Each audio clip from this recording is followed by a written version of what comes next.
Chapter 33 The Great Bridge Detective. That first pair was the exception.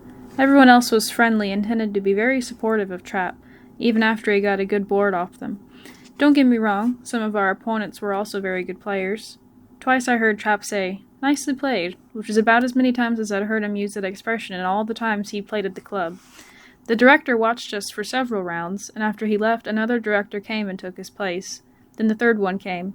I don't think they were worried about Trap's behavior. I think they were fascinated by the blind guy who played so well.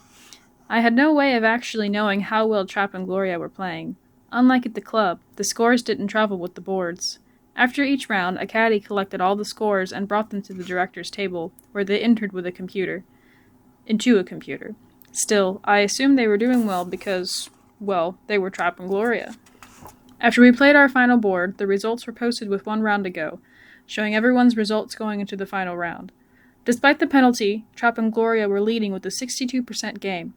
Around me, players were asking each other what they had done on various boards. They were all trying to figure out if they would move up or down once the last round was recorded. I reported back to Trap and Gloria. They were more concerned about beating the dinner rush at the local restaurants than about sticking around for the final results. Besides, the results weren't final. The event was only half over. I already told you some of our dinner conversation. The restaurant quickly filled up with bridge players going over the hand records with friends who had played the same boards.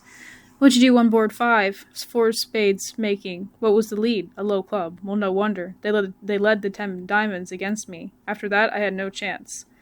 "They led the 10 of diamonds against me, too," Trap said quietly, so only Gloria and I could hear. "Did you make it?" I asked. "What do you think?" asked Gloria. Trap didn't need hand records. He could tell you who held the jack of clubs on board 11 or how many hearts were in the east hand on board 2. I don't think he purposely set out to memorize every 3 of spades or 7 of clubs. I think it's more like the way you or I memorize song lyrics. You might not think you know all the words to a song, but then you hear the music and you sing the first line and that leads to the next line, and before you know it, you've sung the whole song. That's how it was with Trap and bridge hands. He'd remember the cards he held, and then the decisions he had to make during the bidding and the opening lead, and it would all just flow from there. Gloria described it to me another way.